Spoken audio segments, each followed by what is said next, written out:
Debate, the honourable member for Calgary Rocky Ridge. Well, thank you, Madam Speaker. I'm glad I was able to catch your eye and participate in the debate today and follow my good friend, the member for Foothills. There's a disconnection between everything that this government has said about fiscal restraint and the numbers contained in the budget that this bill promises to implement. Some might call it the pants on fire budget. This budget puts the lie to everything the Liberals have said from the 2015 election to last year's budget. Just last year, the minister said, quote, "We are absolutely determined that our debt to GDP ratio must continue to decline. This is our fiscal anchor, a line that we shall not cross, and that will ensure that our finances remain sustainable for as long as it remains unbreached." Well, they didn't waste any time in breaching that line. This bill implements a budget with an increased debt to GDP ratio. They blew through that sacred line that quickly. This budget is the culmination of what is now approaching a decade of lies contained in 3 election campaigns, numerous past budgets, past fiscal updates, and in countless statements in this House and in communities across Canada. Mr. Speaker, Madam Speaker, I give you the solemn commitment that the Liberals made during the 2015 election. Quote, "We will run modest short-term deficits of less than $10 billion in each of the next 2 fiscal years to fund historic investments in infrastructure and our middle class. After the next 2 fiscal years, the deficit will decline and our investment plan will return Canada to a balanced budget in 2019, unquote. Madam Speaker, that wasn't a casual throwaway line. That was a critical point that they made carefully to differentiate themselves from both the Conservatives and the NDP. They were going to be the only party, or they were the only party, promising deficit spending. But they knew, Madam Speaker, that there was political consensus at that time that budgets ultimately had to be balanced. They knew that Canadian voters wouldn't vote for unrestrained, reckless, and out-of-control spending without a clear, credible plan for a balanced budget within the mandate that they're seeking. So they made that pitch to Canadians. Even the NDP then knew that there was cross-political, cross-partisan support, consensus even, that budgets had to balance. And that's why the Liberals did it. They had this promise, solemn promise, to run modest deficits for a very short period of time in order to fund unprecedented infrastructure construction that would lead to economic growth that would allow the budget to balance itself. Well, Madam Speaker, every part of that election promise, that critical election-winning promise, turned out to be untrue. They did not run modest $10 billion deficit. They did not build unprecedented new infrastructure.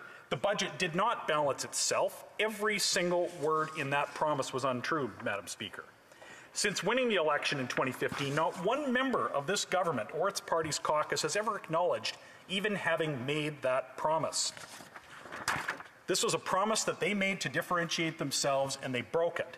And this government treats its own election promises like things that can be just tossed into an Orwellian memory hole to be forgotten forever as if they were never spoken or never said. I was present, Madam Speaker. The leader of the opposition repeatedly asked Bill Morneau, what year is the budget going to be balanced? And he just acted like they never made the promise, that it was all just something that could be ignored. It was the promise they made to win the election, Madam Speaker. Now this became the thing they would do. They would talk about the ever-declining debt to GDP ratios. In the fall 2017 economic statement, they said, quote, "The government will maintain this downward deficit and debt ratio track, preserving Canada's low debt advantage for current and future generations." So nothing about balanced budgets, no apology for the fraudulent way they campaigned in 2015.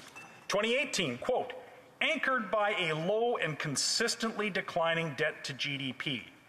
From the fall 18 economic statement, quote, "The government continues to deliver on its commitment to strengthen and grow the middle class while at the same time carefully managing deficits."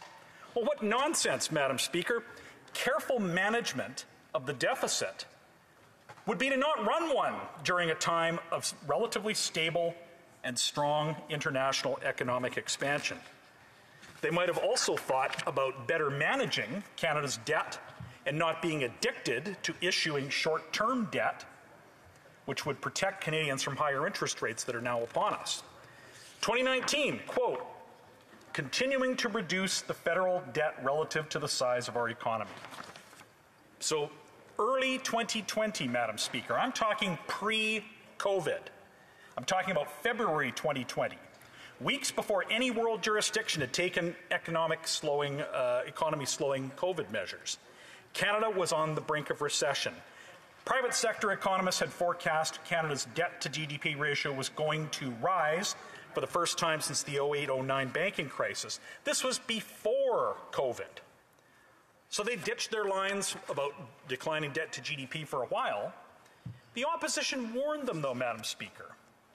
We warned this government that during a time of relative global prosperity and growth, it was reckless to run uncontrolled structural deficits, resulting from undisciplined spending growth and lowering growth through job-killing tax increases and terrible regulations like C-69.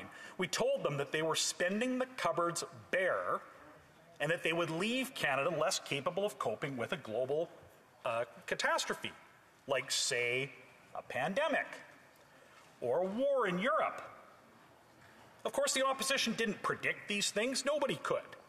But the point is that unforeseeable events like pandemics, like natural disasters, like war, like financial crises, like global political crises, they always happen. There's never been a multi-decade period in human history where these events haven't happened. Yet the Liberals spent their entire pre-COVID tenure pretending that times would always be good, and the entire post-COVID period assuming that things will just simply always naturally get better.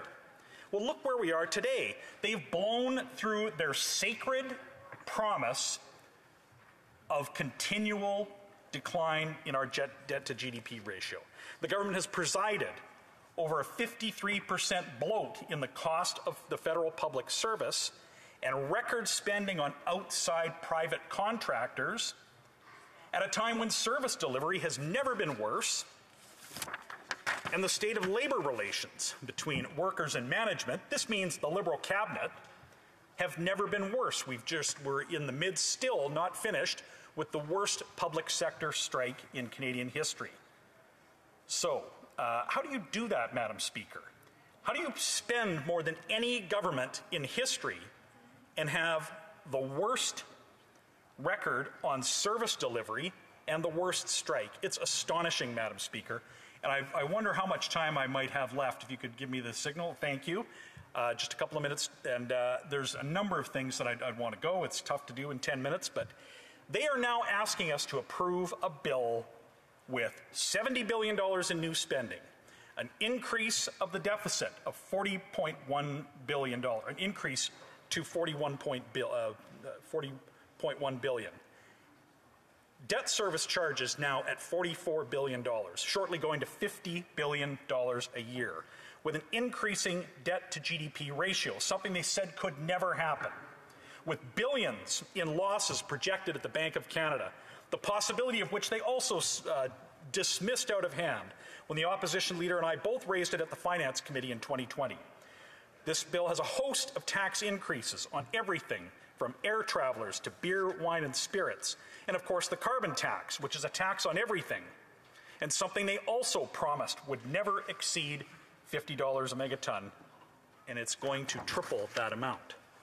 So they've done all of this with absolutely no tangible path to fiscal reckoning other than just hoping for the best, having blown through their last promise in a long litany of broken promises going back to 2015. So I'm not buying it, Madam Speaker. I oppose this bill as I've opposed this government since I was elected. I'll vote against the implementing this budget, and I urge my NDP and Bloc colleagues to join me. They ran in opposition to this government. They were elected in opposition to this government, and if they agree with me that this government is deceitful, arrogant, untrustworthy, and incompetent, then I beg them, in fact, I double dog dare them to vote down this Budget Implementation Act, bring down this government, and let Canadians decide who will support this.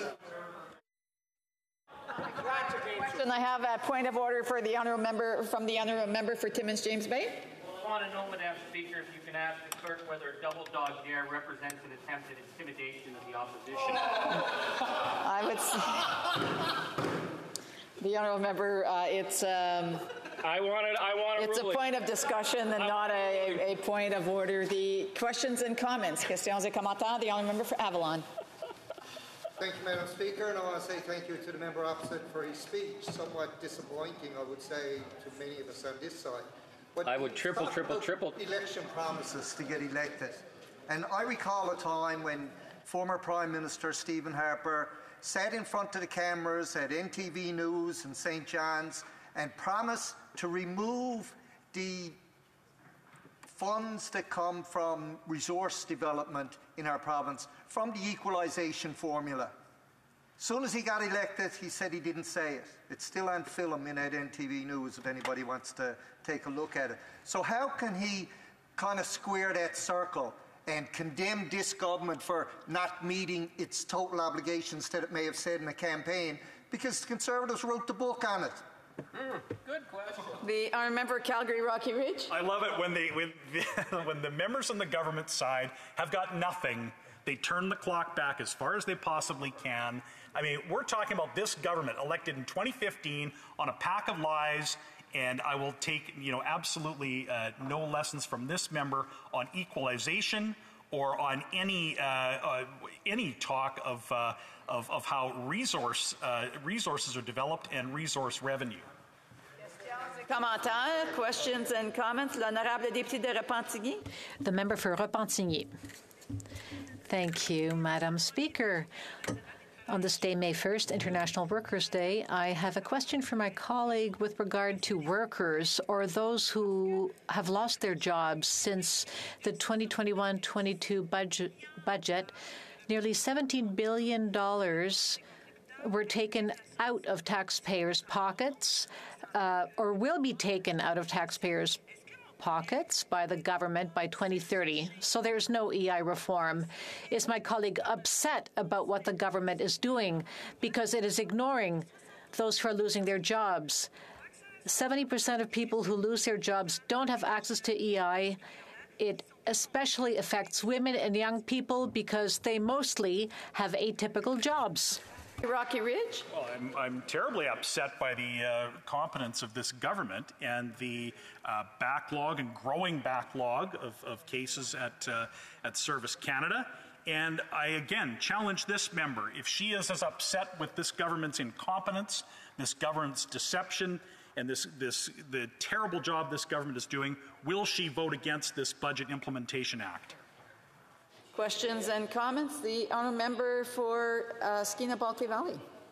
Well, thank you, Madam Speaker, and thank you to my colleague way down the way there for his remarks. He paints what I think is intended to be a very bleak picture of Canada's economic prospects. And yet, if we look at the G7 and how different countries in the G7 have fared coming out of the pandemic, by most conventional metrics, Canada's recovery has been above average. I'm wondering why he chose to paint such a bleak picture when, on some counts, Canada is doing quite well coming out of the greatest healthcare and economic crisis that we've seen in several generations.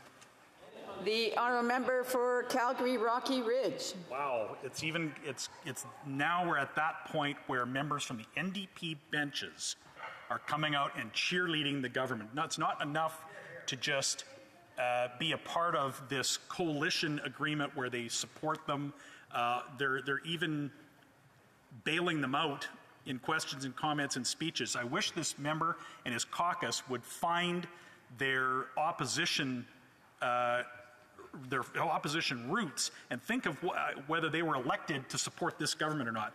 On his question, if you listen to my speech dealt with, and it's only 10 minutes, you can only say so much, but I focused on the deception of this government And I certainly think that its track record and its numbers are nothing to be proud of. They promised that the debt to GDP would never increase. It's increasing. They can't be trusted on anything they say. They should be opposed. Resuming debate, the honourable member.